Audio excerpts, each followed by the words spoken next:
नजर।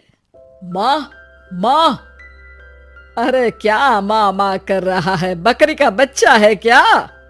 अरे माँ, मजाक छोड़ो, मुझे फाइनली वो मेन चौराहे वाली दुकान मिल गई है। अब देखना, आपका बेटा दुगनी स्पीड से पैसा कमाएगा। उफ़ो, ये क्या? मेरी ऑनलाइन मेकअप क्लास चल रही है। इतनी जोर से क्यों बोल रहे हो आप दोनों? अरे मेरी धर्म पत्नी जी, मेकअप क्लास बाद में करना, वो चौराहे वाली दुकान मिल गई है हमको। अरे वाह, रुको, मैं अपनी माँ को फोन लगाकर बता देती हूँ। अरे मैं भी अपने रिश्तेदारों को बता देती हूँ, कितनी खुशी की बात है। हाँ हाँ, मैं भी अपने दोस्तों को बता देता हूँ, 1 हफ्ते बाद रजिस्ट्री है। बस घर में खुशी का मौका था। उन तीनों ने अपने अपने फोन उठाए और लोगों में बात फैलाना शुरू कर दिया। और रही सही कसर श्वेता बहू ने अपने पड़ोस में सबको बताकर कर दी। अरे वर्मा आंटी, अब हम भी जल्दी कार ले लेंगे, घर का रेनोवेशन होगा और ठाट से रहेंगे हम भी। अरे ऐसा क्या हुआ? लॉटरी बाटरी लग गई है क्या? अरे इस बार चौराहे वाली मॉल में हमको भी दुकान मिल गई है, दुकान नंबर 21, जो एकदम चौराहे पर है। अब ग्राहक बढ़ेंगे तो आमदनी भी बढ़ेगी ही ना। अरे वाह, कितनी खुशी की बात है। मैं बहुत खुश हूँ तुम्हें इतना खुश देख के। बाकी एक बात कहूँ, सबको मत बताते फिरना, किसी की नजर लग जाएगी तो खुशी की खबर वापस लौट जाएगी। हैं? ऐसे थोड़ी ना होता है, अब डरा रही हो। अरे सही कह रही हूँ, काली नजर कहते हैं इस चीज को, जब आप किसी को कुछ बताओ और वो काम बिगड़ जाए। अरे लेकिन मैं तो। तुमने सबको बता दिया ना? हाँ, फोन लगा लगा के। अब बच के रहना, काली नजर बड़ी खतरनाक होती है। श्वेता इतनी खुश रहती है कि वो वर्मा आंटी की बात पर ध्यान ही नहीं देती, जबकि पड़ोस में और भी लोगों से खुशी की खबर शेयर करती रहती है। अगले दिन राजेश बहुत दुखी होकर घर आता है। अरे बेटा, क्या हुआ? मुंह क्यों सूजा हुआ है? मधुमक्खी ने काट लिया क्या? माँ, वो दुकान किसी और के पास चली गई, किसी ने ज्यादा भाव लगा दिया।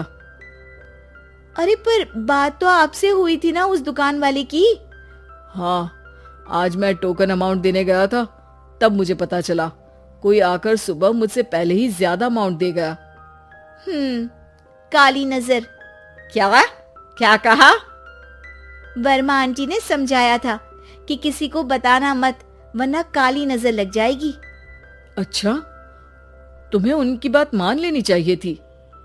उनकी बात मान लेती, लेकिन उसके पहले ही सबको बता चुके थे ना हम तीनों। अरे अगली बार से ध्यान रखेंगे, कोई भी नई चीज होगी तो किसी को नहीं बताएंगे। तीनों कुछ दिन ऐसे ही रहते हैं, पर एक दिन श्वेता को एक मेल आता है। राजेश, मेरा ऑनलाइन मेकअप कोर्स कंप्लीट हो गया, अब मैं खुद का पार्लर खोल सकती हूँ। अरे वाह, अपने मोहल्ले में ही खोलते हैं? ये जो घर के सामने दुकान है ना, वहीं? हाँ, यहाँ सस्ती भी मिल जाएगी। अगले दिन श्वेता वर्मा आंटी के पास जाती है मिठाई का डब्बा लेकर। अरे आओ आओ, कैसे आना हुआ? जोर से नहीं बोलूंगी, वो सामने वाली दुकान है ना, वहां मैं अपनी पार्लर की दुकान खोलने वाली हूँ, उसकी मिठाई है। अरे वाह, बहुत बधाई हो तुमको। हाँ, मैं कमाने लगूंगी तो राजेश पर पूरे घर का बोझ नहीं रहेगा ना आंटी जी। ये तो है, पर ये बता कि तूने ये बात किसी और को तो नहीं बताई ना? अरे नहीं नहीं, पिछली बार गलती कर दी थी, काली नजर लगी किसी की और राजेश के हाथ से वो दुकान चली गई थी। सबको मत बताना। चलो मैं चलती हूँ, कल दुकान की बात करने भी तो जाना है। अगले दिन श्वेता दुकान के लिए मालिक से बात करने जाती है। अरे लेकिन दुकान तो हम कल रात को ही किसी को दे चुके हैं। कल ही? हाँ, कल ही। 2 दिन बाद कोई यहाँ पार्लर भी खोल लेगा, अब कहीं और दुकान देख लीजिए। अरे पर हमको भी तो पार्लर ही खोलना था। हाँ भाई, एक ही दुकान है, आधी आधी तो नहीं दे सकता ना मैं। राजेश और श्वेता घर पर हताश होकर आ जाते हैं। इस बार तो किसी को बताया भी नहीं था, अब किसकी काली नजर लग सकती है? सुनो, तुमने माँ को बताया था क्या? अरे कैसी बात कर रही हो, माँ की नजर थोड़ी ना लगेगी। पक्का तुमने किसी को नहीं बताया था ना? सिर्फ वर्मा आंटी को बताया था, उन्होंने ही मुझे किसी को नहीं बताने को कहा। अरे यार, तुम भी सही हो, मेरी माँ को नहीं बताने को कह रही हो, पर वर्मा आंटी को बताना तुम्हें जरूरी लगा।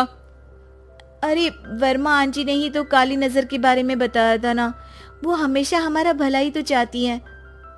मेरी माँ भी हमारा भला ही चाहती है। अरे पर चिल्ला क्यों रहे हो? बात नहीं कर सकते क्या आराम से? नहीं आता वो आराम से बात करना, और करना भी नहीं चाहता हूं मैं। दुकान जाने का दुख गुस्से में बदल गया था और राजेश और श्वेता में बात बंद हो गई थी। 2 दिन बाद मोहल्ले में पार्लर का इनॉग्रेशन हुआ, जिसमें मोहल्ले के सभी लोगों को बुलाया गया, पर श्वेता, राजेश और माँ नहीं जाते।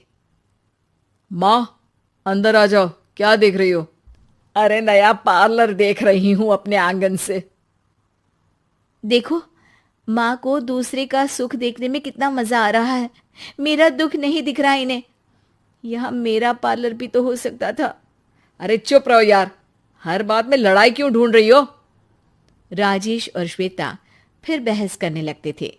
तभी माँ ने दोनों को बाहर बुलाया। अरे जरा देखो तो, दुकान चलाने वाले का बोर्ड पर नाम क्या लिखा है? श्रुति वर्मा।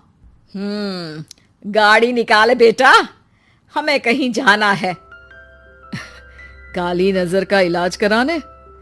राजेश अपनी बाइक निकालता है। तीनों ट्रिपलिंग कर रहे हैं।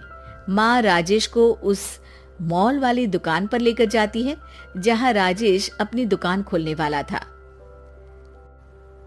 यही दुकान लेना चाहता था ना तू? हाँ, पर इनको भी दुखी करने लेकर आई हो क्या यहाँ पर दुकान दिखाकर? वहाँ काफी नहीं था? अरे श्वेता, थोड़ा सब्र रख, अभी पता चलेगा कि हम यहाँ क्यों आए हैं। बता, इस दुकान चलाने वाले का नाम क्या है? अनुपम वर्मा। कुछ समझ में आया? वो दुकान वाली श्रुति वर्मा, ये दुकान वाला अनुपम वर्मा, और हमारे पड़ोस में हमने उस दुकानों के बारे में बताया किसको था?